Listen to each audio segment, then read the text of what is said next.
Sudden గా కొత్తగా నన్ను అందరూ నెపో కిడ్ లా ట్రీట్ చేస్తున్న నాకు కొత్తగా ఉంది. నేను ఆడిషన్ చేసినప్పుడు నన్ను ఎప్పుడు నెపో కిడ్ గా ట్రీట్ చేయలేదు. బేసిక్గా నిజంగా మీరు స్ట్రగుల్ అయ్యి వచ్చారు. మీరు కానీ మీ brother కానీ. స్ట్రగుల్ అనేది పెద్ద వర్డ్ సార్. అది అన్న చాలా స్ట్రగుల్ అయ్యి వచ్చాడు సార్. నాకు ఛాన్స్ కొంచెం తొందరగా వచ్చింది. ఓకే.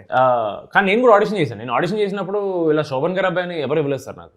సో మీరు కూడా చెప్పుకోలేదా ఇప్పుడు ఆడిషన్స్ లో గట్రా? మేబీ అంటే అవసరం అనిపించలేదు సార్. అంటే అది చెప్పుకోవడం వల్ల మనకి ఏమొస్తుంది, చివరికి మనం ఆడిషన్ చూసే తీసుకునేదని. ఇప్పుడు talent yeah, but if at all ముందే ఇలా వాళ్ళ అబ్బాయిని తెలిస్తే, నేను చెప్పకుండా తెలిస్తే మేబీ ఆడిషన్కి వెళ్ళినప్పుడు ఒక కుర్చీ ఇచ్చేవాళ్ళు సార్. అది చాలా గొప్ప. చాలా మందికి అది కూడా దొరకదు సార్. వాటర్ ఉండదు, ఏముండదు సార్. అలాంటిది నాకు కుర్చీ చాలా గొప్ప. ఆడిషన్లు అలాగే ఉంటుంది.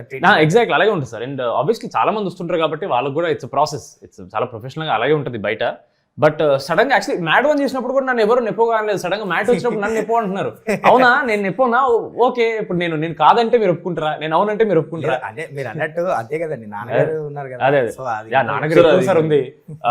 2004లో ఆయన చేసిన సినిమా వచ్చింది. 2006లో ఒకటి వచ్చింది రవితేజ గారితో. దాని తర్వాత ఇప్పుడు చూడండి సార్ ఎన్నేళ్ళు అయిందో. సో ఆఫ్టర్ దట్ ఇంకా నాన్నగారు వెళ్ళిపోయిన తర్వాత మేము ఇండస్ట్రీకి చాలా దూరంగా ఉన్నాం చాలా కాలం. అన్న మళ్ళీ 2015లో డెబ్యూ చేసే వరకు మేము చాలా దూరంగా ఉన్నాం. అది కూడా అన్న ఇంకా స్ట్రగుల్ నడుస్తుంది. అన్నకి ఆ సక్సెస్ కోసం ఈజ్ వెయిటింగ్.